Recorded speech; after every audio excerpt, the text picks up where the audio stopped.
Bueno, mis hermanos, reciban un saludo muy especial desde la Iglesia Cristiana Carismática Cuadrangular La Promesa del Padre. Desde aquí, seguros de que el Señor es rico en misericordia, les está bendiciendo en gran manera. Así que nuestras oraciones y nuestros deseos porque esté usted en unos buenos momentos delante de la presencia del Señor. Y bienvenidos a este tiempo de compartir de la palabra del Señor. Acuérdense, nuestro enfoque en este año tiene que ver con caminar bajo la gracia y bajo el favor del Señor. Y bueno, ya transcurrió el primer mes, ya pasó el primer mes, este tiempo va volando, los días cada vez son más rápidos, ya estamos en febrero. Y entonces en febrero vamos a hablar un poco acerca de lo que es la iglesia.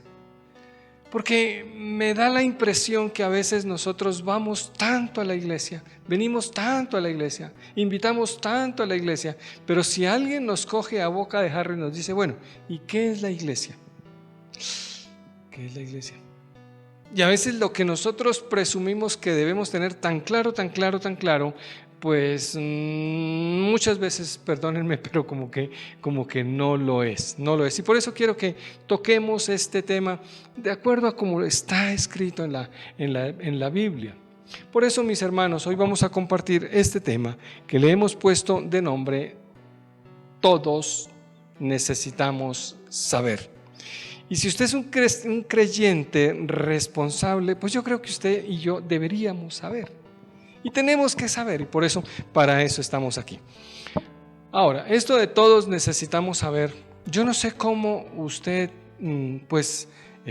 percibía la iglesia en tiempos atrás, donde quizás, si es el caso, como el caso mío, pues yo vengo de una iglesia, yo vengo de una familia católica, pero pues ¿cómo era la percepción de la iglesia?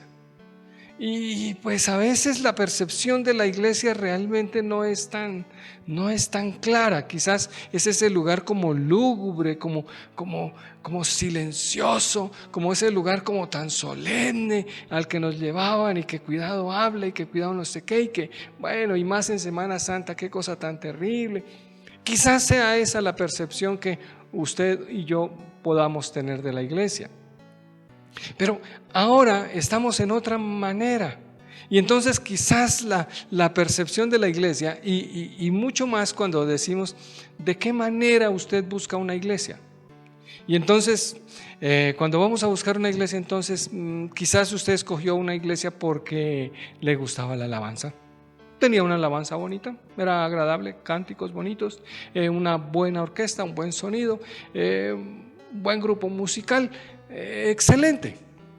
O quizás usted escogió la iglesia porque la predicación era buena y le interesaba la predicación y bueno, excelente y también. O quizás usted escogió la iglesia porque pues allí se reunían algunas personas de determinado estrato que a usted le interesaban o amigos que le interesaba compartir con ellos. Quizás usted escogió la iglesia porque le quedaba cerquita de la casa. ¿Cuál fue la razón por la cual usted escogió la iglesia? Porque de ahí nos vamos a poder dar como cuenta cuál es la percepción que nosotros tenemos acerca de la iglesia. Y hoy día podemos ver que en cada barrio, creo yo, en cada sector, cada localidad, se divide la ciudad aquí en Bogotá, pues en cada localidad hay iglesias de todos los tipos, sabores y colores. Las hay grandes, con buenos edificios, las hay pequeñas, las hay campestres, las hay pues hermanos míos bonitas, otras pues hay con dificultades, iglesias que muy elegantes. Sí, claro, las hay de todos los tipos. Y entonces usted, pues cuando usted invita a sus amigos a la iglesia, vamos a la iglesia de la preferencia mía, la que a mí me gusta, por la alabanza, por el templo, por lo que sea, a esa iglesia nosotros invitamos. O simplemente le instamos a la gente a que asista a la iglesia. El punto es, aquí nosotros tenemos que preguntarnos, y entonces, ¿qué es la iglesia? Y si nosotros, como les digo, somos creyentes responsables de nuestra fe, pienso que toda persona que profese una fe responsablemente debería preguntarse, bueno, ¿y qué es la iglesia en realidad? ¿Qué es la iglesia en realidad? Y yo quiero tomar este tema desde el punto de vista de lo que dice la Biblia. Y por eso, para que entremos en materia, yo quiero decirles lo que pues Pablo le dice a Timoteo. Me gusta esto. En 1 de Timoteo, capítulo número 3, el versículo 15, Pablo dice, para que si tardo, sepas cómo debes conducirte en la casa de Dios, que es la iglesia del Dios viviente, columna y baluarte de la verdad. Mira lo que decía Pablo acerca de la iglesia. O sea, la iglesia, según este versículo dice aquí, es la casa de Dios. Es la casa de Dios.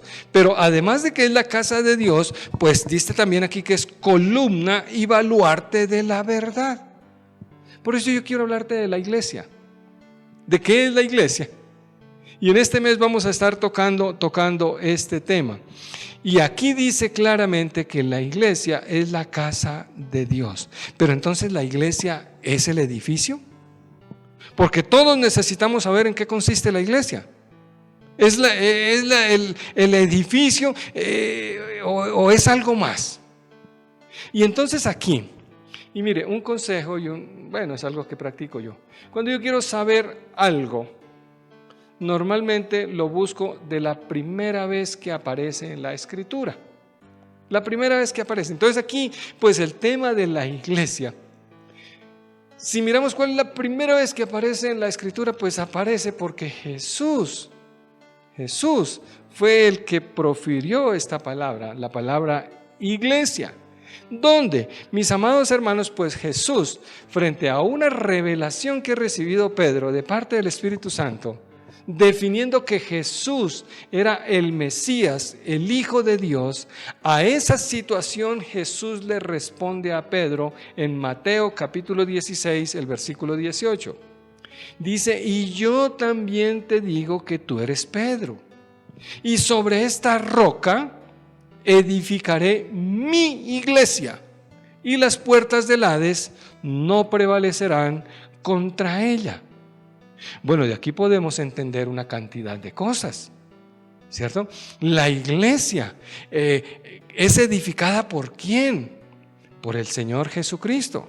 Y eso tenemos que tenerlo muy claro, ¿cierto? Además, la iglesia, ¿de quién es? Miren que Jesús aquí está diciendo, mi iglesia. Él está reclamando la propiedad de la iglesia.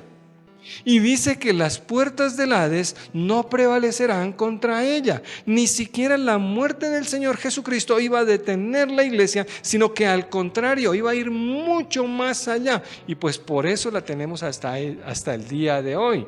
Y la iglesia se mantendrá, y la iglesia será sostenida por el Señor. Entonces, sí necesitamos saber qué es la iglesia que se mantendrá hasta el fin de los tiempos. ¿Qué es verdaderamente? ¿Qué es la iglesia y cómo saberlo? Y nosotros pues sí necesitamos mirar en la Biblia claramente qué es lo que dice acerca de la iglesia. Entonces, lo primero que tenemos que preguntarnos verdaderamente es ¿qué es la iglesia? Y como estamos viendo, pues realmente la iglesia no es un edificio. Así que cuando nosotros decimos, vamos a mi iglesia, mejor que no nos estemos refiriendo al edificio, porque no es exactamente el edificio. La iglesia somos las personas. ¿Cuáles personas? Las personas que han confesado que Jesús es su Salvador, pero que viven bajo el señorío de Cristo. Es decir, no solamente Jesús es el Salvador, sino que Jesús es el Señor. Las personas que viven de acuerdo a una manera de vivir que el Señor Jesucristo nos enseña, pues son la iglesia. Es decir, hermano, se considera parte de la iglesia a todo aquel que respondió positivamente al llamado, al mensaje de salvación por la fe en Cristo Jesús. Ese es parte de la iglesia y vive de una manera que demuestra la obediencia a los mandatos de Dios. La iglesia, mis amados, es un cuerpo. Mire, dice la Escritura en Colosenses capítulo número 1, el versículo 18 y el 19. Dicen, y Él es la cabeza del cuerpo que es la iglesia, el que es el principio, el primogénito de entre los muertos, para que en todo tenga la preeminencia, por cuanto agradó al Padre que en Él habitare toda la plenitud. Dice aquí, y Él es la cabeza del cuerpo. Se está refiriendo al Señor Jesucristo, es la cabeza del cuerpo, dice aquí, que es la iglesia. Entonces la iglesia es el cuerpo, la iglesia es el cuerpo constituido por muchos miembros, que cada miembro, usted y yo, que hemos tomado la decisión de recibir a Jesucristo como nuestro Salvador y vivimos en obediencia a sus mandamientos, pues hombre, formamos la iglesia. Somos parte de esa iglesia y como parte de esa iglesia, pues observamos las ordenanzas de Cristo, la Santa Cena, el bautismo en agua, pero también nuestros esfuerzos por comunicar el Evangelio hasta lo último de la tierra. Eso es lo que está diciendo realmente la palabra, ¿cierto? Él es la cabeza de nosotros que somos el cuerpo. Ahora, quiero que sepan que la palabra iglesia se encuentra más o menos 115 veces en el Nuevo Testamento.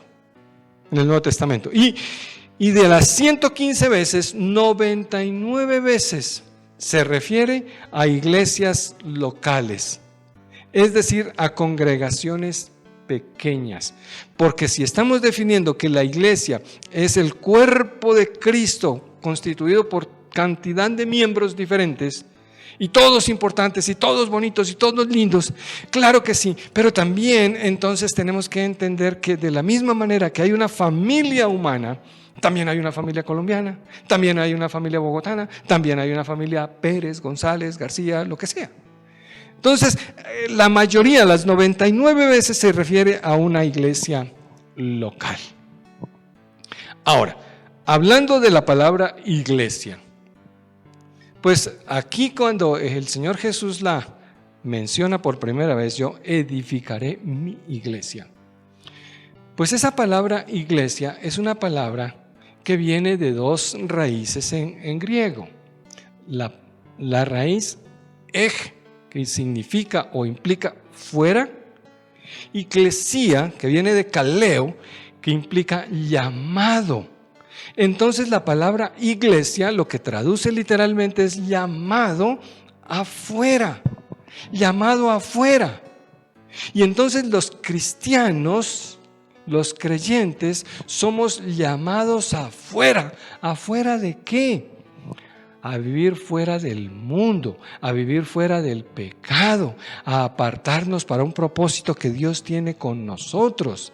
A la larga, usted y yo, Jesús dijo que nosotros éramos la sal de la tierra y la luz del mundo. Y para eso tenemos que estar desde afuera enfocando la luz para que alumbre sobre la oscuridad, salando la tierra para que no haya tanta corrupción o tanta descomposición en la sociedad, que a veces me da la impresión que nos falta tarea por ahí porque nos quejamos tanto de la corrupción, ¿cierto? Entonces, eclesía quiere decir llamados afuera. Literalmente, eclesía pues implica es una asamblea, una reunión, que originalmente nada tenía que ver con asuntos religiosos, más bien se utilizaba la palabra eclesía para las reuniones donde las personas tomaban decisiones acerca del Estado, acerca del gobierno. Pero entonces para que la reunión como iglesia, la iglesia del Señor Jesucristo, pues implique iglesia en el sentido en que nosotros la vemos, pues tiene que ser un grupo de personas que se someten al señorío del Señor Jesucristo, que Jesús es su Señor. Y es un grupo que se hace afuera, ¿para qué? Para recibir edificación, para que adoremos juntos al Señor, para que alabemos juntos al Señor, para someternos a las enseñanzas que Cristo tiene para nosotros. Así que, mis amados, para que una asamblea sea asamblea de Cristo, pues Cristo tiene que ser el centro de la reunión. Entonces, como cristianos, pues nos reunimos y pues hacemos la adoración al Señor como fieles al Señor, pues hacemos nuestro tiempo de adoración, tiempo de culto al Señor. Para eso nos reunimos, para adorar, para rendirle nuestra vida al Señor. Esa es la asamblea. Entonces, hermanos míos, esta asamblea tiene que tener a Cristo, a Dios, pero también tiene que tener Biblia y tiene que tener gente, Biblia, y pues hermanos míos, que esté la presencia de Dios ahí, pues estaremos hablando de una iglesia. O sea, una iglesia no es que a alguien se le ocurrió. Bueno, claro que sí pasa, pero esa no es la norma. No es que alguien abrió un local y entonces ahí ya está la iglesia. No. Ahora, yo pienso que para que podamos como entender un poquito más claramente lo que implica esta definición de iglesia, es mejor que lo veamos por referencias bíblicas, que miremos algunos versículos y podamos entender claramente de qué es que se trata el asunto de la iglesia. Mire, por ejemplo, pues se llamaba iglesia en el principio a los que se reunían en una casa con el propósito de adorar a Dios, porque tenían una común fe o una fe en común. Por ejemplo, miramos Romanos, capítulo número 16, versículo 5. Dice: saludad también a la iglesia de su casa. Saludad a Epeneto, bonito ese nombre, amado mío, que es el primer fruto de Acaya para Cristo. Fíjense, mis amados, que aquí Pablo está terminando la carta a los romanos, está mandando sus saludos a todos los conocidos, a todos los amigos, y entonces aquí él dice: saludad también a la iglesia de su casa. Entendamos que no le está mandando saludos a la casa, sino a las personas que se reunían en esa casa. De eso se trata, es las personas, no es realmente el edificio. Mire, otro versículo que podemos y que quiero que nosotros miremos es que cuando en el Nuevo Testamento se habla de la persecución a la iglesia, pues no podemos pensar que era que estaban persiguiendo los edificios o los templos o las sinagogas o qué sé yo. No, se perseguía era a las personas que habían aceptado a Jesucristo como su Señor, a Jesucristo como su Salvador. Era a las personas, o es a las personas a las que se perseguía. Si se da cuenta, Hechos capítulo número 8, versículo 3 dice: y Saulo asolaba la iglesia, y entrando por casa, arrastraba a hombres y a mujeres y los entregaba a la cárcel. Saulo asolaba a la iglesia. ¿Cómo lo hacía? ¿Tumbando las paredes? No. Pablo dice aquí, entraba casa por casa y arrastraba a hombres y mujeres y los entregaba a la cárcel.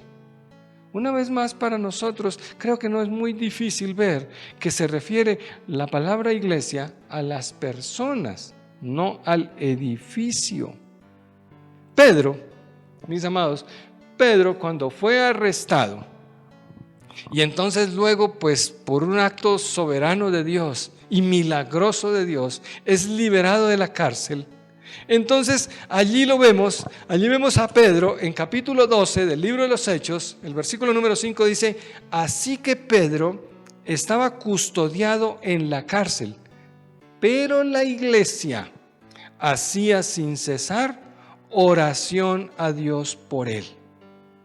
La iglesia hacía oración a Dios por él. Bueno, un poquito más adelante entonces Pedro mismo o la palabra misma nos va a aclarar el asunto.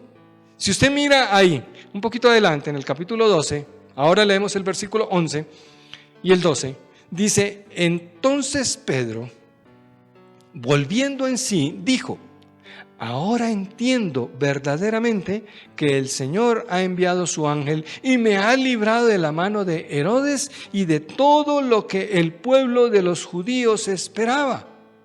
Y habiendo considerado esto, llegó a casa de María, la madre de Juan, el que tenía por sobrenombre Marcos, donde muchos estaban reunidos orando.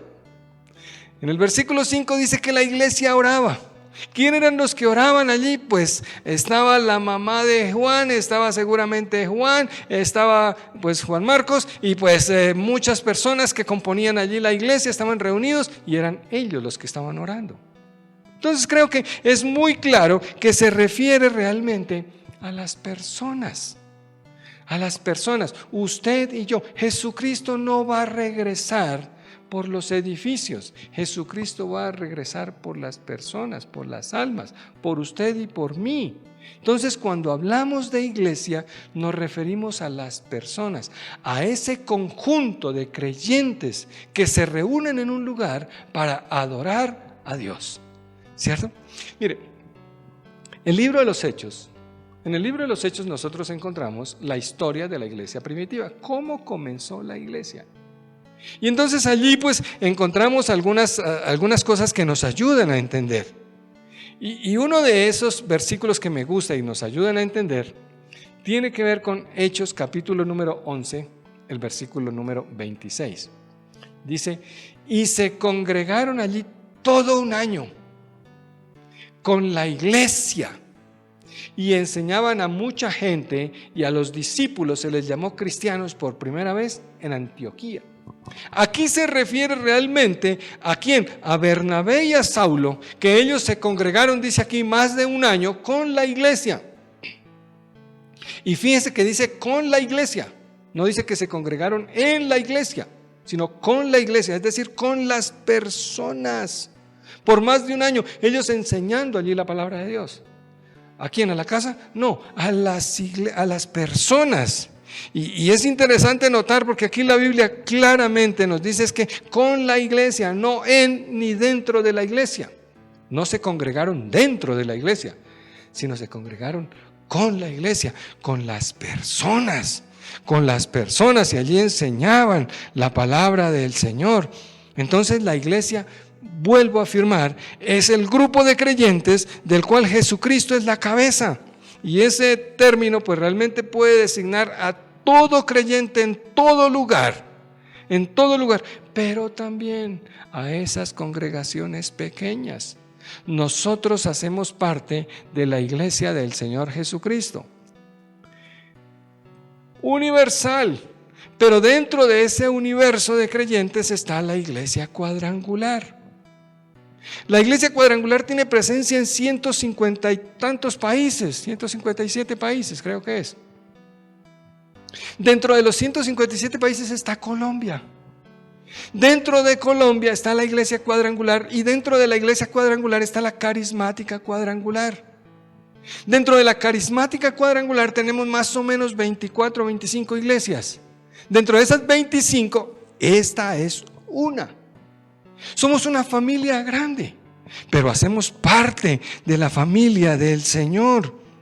Y entonces aquí pues Saulo o Pablo y Bernabé están enseñando durante un año a estas personas allí en Antioquía, y por eso tal vez allí les realmente pues nos damos cuenta que no se trata de los edificios, de las casas, de las construcciones, sino nos damos cuenta realmente de que se trata de las personas. Mire, un poquito para adelante, porque estoy mostrándonos y mirando realmente el término en la escritura, a ver de qué es que se trata. Un poquito para adelante, Pablo dice en 1 Corintios capítulo 14 versículo 23, dice: si pues toda la iglesia se reúne en un solo lugar y todos hablan en lenguas y entran indoctos o incrédulos, ¿no dirán que estáis locos? Bueno, quiero tomar la insinuación, la orden de Pablo, el pensamiento de Pablo aquí, de que, oiga, toda la iglesia se reúne en un solo lugar. Entonces, se reúnen las personas. Ciertamente, si la iglesia puede reunirse en un lugar, pues no estamos hablando de un edificio. Entonces, tengamos siempre claro que la iglesia del Señor Jesucristo no son los templos. La iglesia del Señor Jesucristo son las personas. Son las personas. Ahora, número 2 que quiero que miremos es que miremos cómo se formó la iglesia. ¿Cómo fue que apareció? Alguien se sentó a pensar un emprendimiento personal y entonces creó esta cosa y dijo que era la iglesia. ¿Así fue que se creó la iglesia? Pues creo que no. Y bueno, aquí hay algunas discrepancias en cuanto los teólogos y los estudiosos y gente que, bueno, eso sabe tanto que, bueno, hermanos míos, no queremos entrar en discusión con nadie, pero yo creo particularmente que la iglesia comenzó el día de Pentecostés. Claro que, hombre, pues si a la definición que acabamos de dar, pues le aplicamos literalmente, pues vamos a entender que desde cuando Jesús se reunía con sus discípulos ya ahí teníamos una iglesia. Pero el origen, el comienzo de la iglesia, realmente lo podemos establecer el día de Pentecostés, 50 días después de la resurrección de Jesús.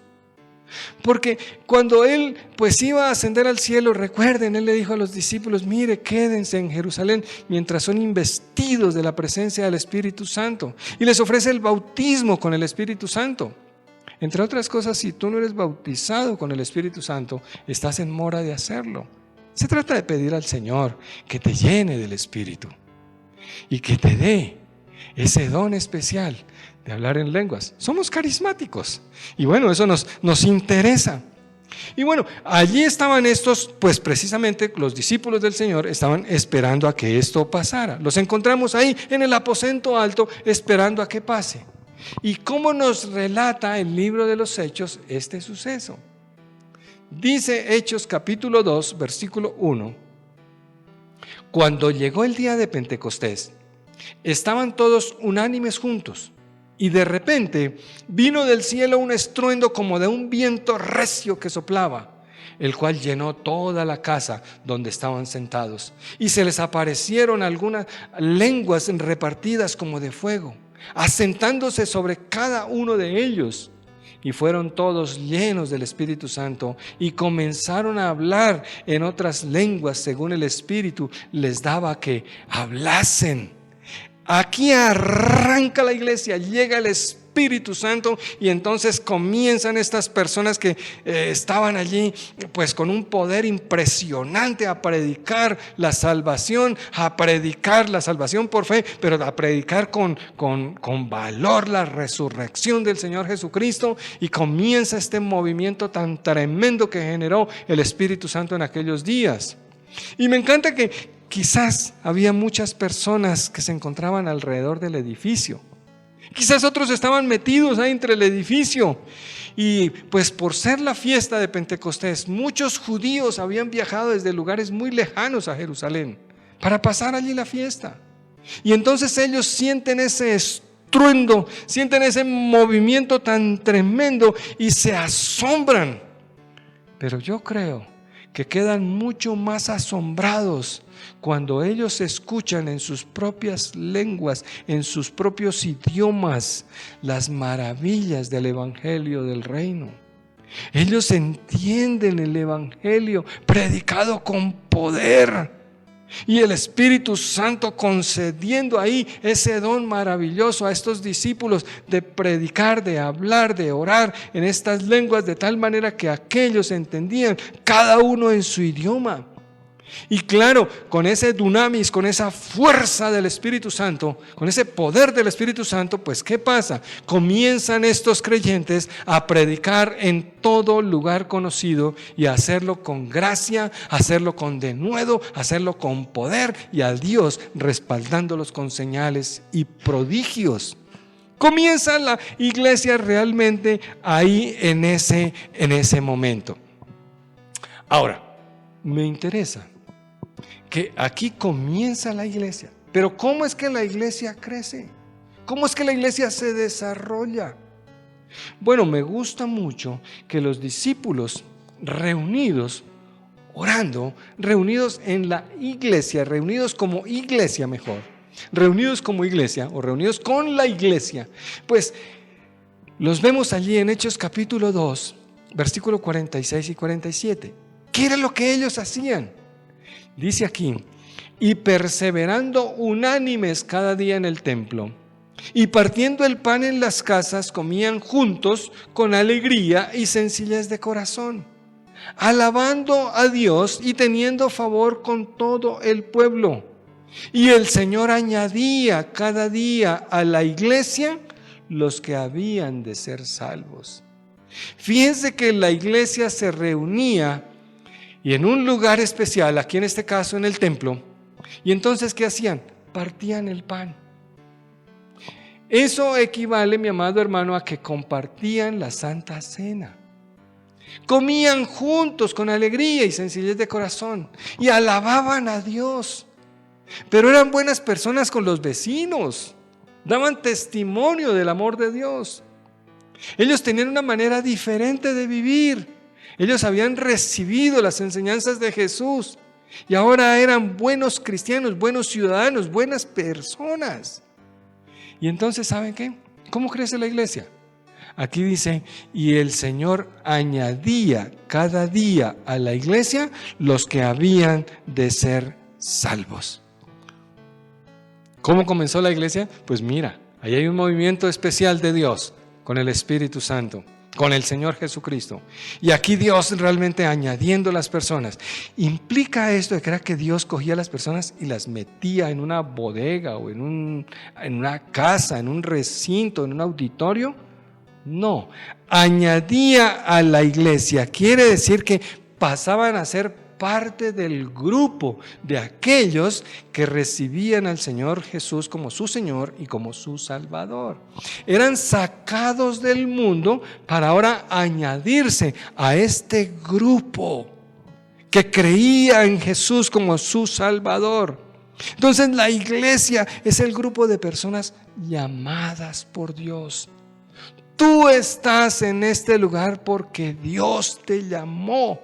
Fue Dios el que te trajo.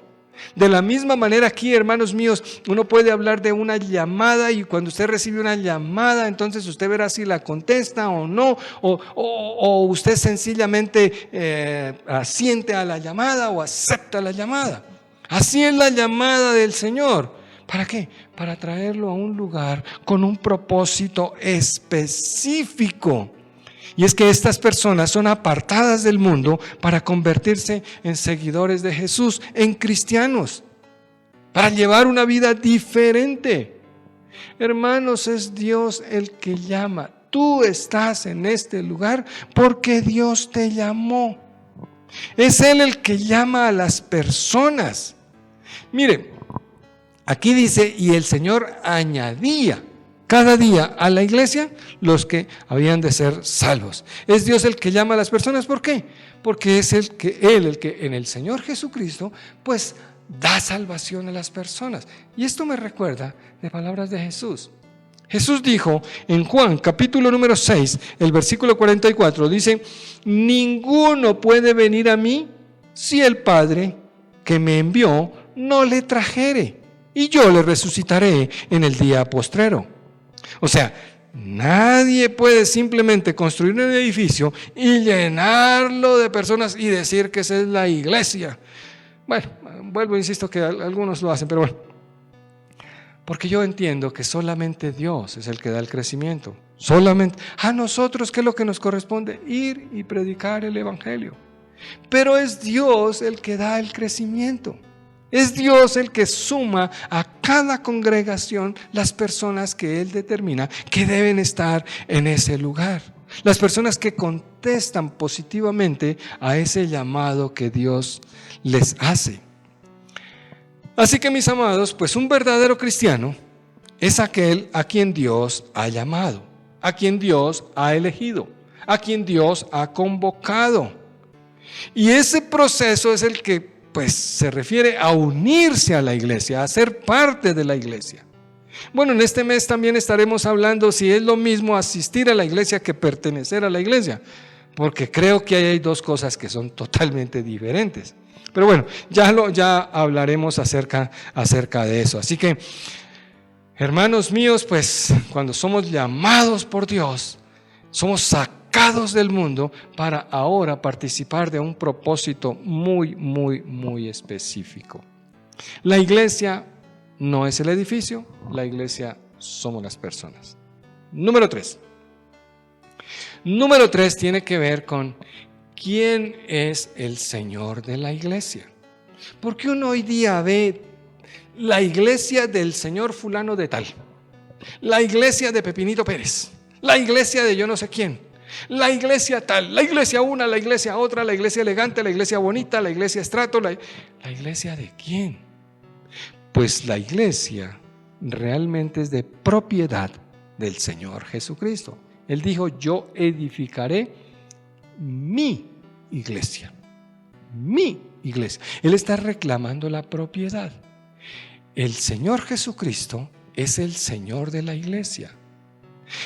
Dice en el libro de los Hechos, en capítulo 20, el versículo 28, dice: por tanto, mirad por vosotros y por todo el rebaño en que el Espíritu Santo os ha puesto por obispos, para apacentar la iglesia del Señor, la cual Él ganó por su propia sangre.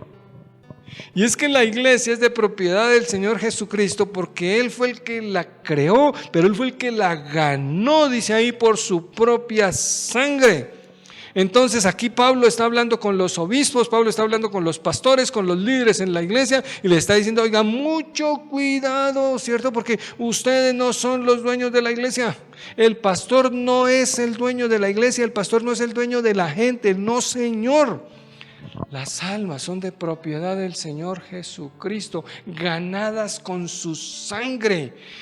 Mi vida le pertenece al Señor porque Él pagó mi vida con su propia sangre.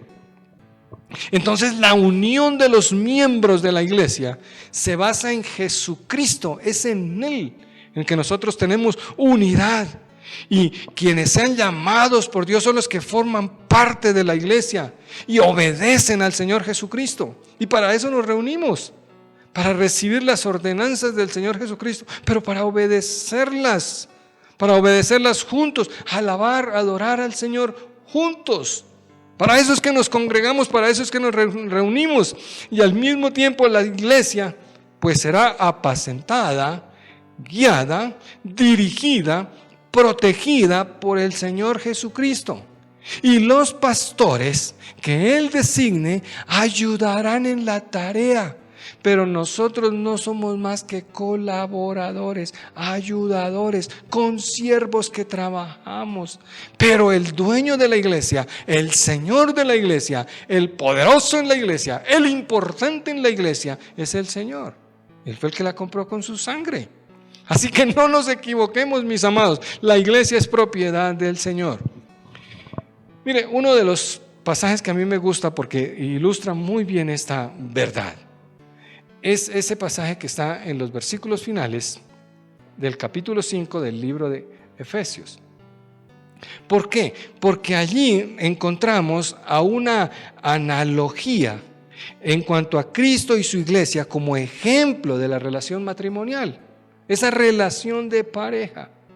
Y ahí dice: así que como la iglesia está sujeta a Cristo, así también las casadas lo estén a sus maridos. Entonces la iglesia verdadera, la iglesia del Señor Jesucristo, es el conjunto de llamados por Dios para tener salvación en Cristo y que se sujetan a Él. En otras palabras, la iglesia de Jesucristo siempre se esforzará por comportarse como Él lo hizo, dar el testimonio que Él dio. Usted y yo tenemos una responsabilidad muy grande, mis amados. Si nos llamamos cristianos, somos parte de la iglesia del Señor Jesucristo, tenemos una responsabilidad muy grande frente a las personas que aún no conocen del Señor. Amado, qué privilegio pertenecer a la iglesia. No fue por tu sabiduría o por mi sabiduría que estamos aquí. Fue por la misericordia de Dios. Ahora, si el Señor ya te llamó, si el Señor ya te trajo, no te vayas, no te alejes. No te alejes de la congregación de los santos. Permanece, persevera, lucha, mantente, pero no te dejes eliminar. Pablo mismo dijo: oiga, tengo que cuidarme. ¿Por qué? Porque yo, habiendo sido heraldo para muchos, puedo venir a ser eliminado. Mi amado hermano, el Señor te llamó, te trajo hasta este lugar porque te ama, porque te entrega la salvación. No te alejes. Y quiero terminar por hoy con un versículo que está en Primera de Pedro, capítulo 2, y es el versículo número 9. Allí dice: mas vosotros sois, se refiere a usted y a mí, mas vosotros sois linaje escogido, real sacerdocio, nación santa, pueblo adquirido por Dios, para que anunciéis las virtudes de aquel que os llamó de las tinieblas a su luz admirable. Mira qué inmenso privilegio. Linaje escogido. Tú no eres cualquiera. Eres de un linaje que Dios escogió. Eres un sacerdocio, perteneces a un sacerdocio real, de realeza, de reyes, a una nación santa, apartada para un propósito. Dice: a un pueblo adquirido por Dios, con un propósito, que tú y yo, como iglesia, anunciemos las virtudes del Señor Jesucristo. Mi amado, qué privilegio, cuánto el Señor te ama, que te hizo miembro de su familia. Nos trajo hasta este lugar, no solamente para perdonarnos los pecados y que siguiéramos sufriendo. Nos trajo y nos hizo miembros de su familia y nos insertó en su cuerpo. Este cuerpo que se asemeja a un campamento militar, donde también se atiende a los heridos, donde se restaura, donde se ama, donde se recibe, donde se acepta, pero también donde se ataca y se hace retroceder la maldad, donde se hace la guerra espiritual. Esa es la casa de Dios, la casa del Dios viviente, columna y baluarte de la verdad. Oremos. Padre, muchas gracias. Cuánta gratitud en mi corazón, Señor. Porque primero que todo, Señor, tengo que reconocer sin merecerlo, Dios, tú nos has hecho miembros de tu familia, Dios. Señor, gracias. Porque saber que pertenecemos a este lugar, Señor, que pertenecemos a esta asociación de personas, de creyentes, Señor, salvos por tu sangre, Dios, eso llena nuestro corazón de tranquilidad, de seguridad, de confianza en ti, Señor. Padre, poder sentir de tu gozo, Dios. Y Señor, yo hoy te doy gracias por cada uno de mis hermanos, que Padre, que nos podemos congregar y alimentar nuestra fe juntos, nuestra fe mutua, ser edificada, levantada, fortalecida. Señor, gracias que junto con todos estos hermanos podemos rendir tributo de alabanza a ti, Señor, adoración a tu nombre. Padre, muchas gracias. Y hoy de una manera muy especial, Señor, te doy gracias por la promesa del Padre. Señor, gracias porque este grupo es lleno de tu Espíritu, Señor, porque tú los amaste, Señor. Muchas gracias, Dios. Gracias, Padre, en este día por cada uno de mis hermanos. Bendícelos, Señor, y guárdalos, Dios, en el nombre de Jesús. Amén. Amén y amén. Hermanos lindos, que el Señor les bendiga, y con el favor de Dios, pues la próxima semana continuamos hablando de este tema tan impactante, la iglesia. ¿Qué es lo que la iglesia hace? Que el Señor les bendiga.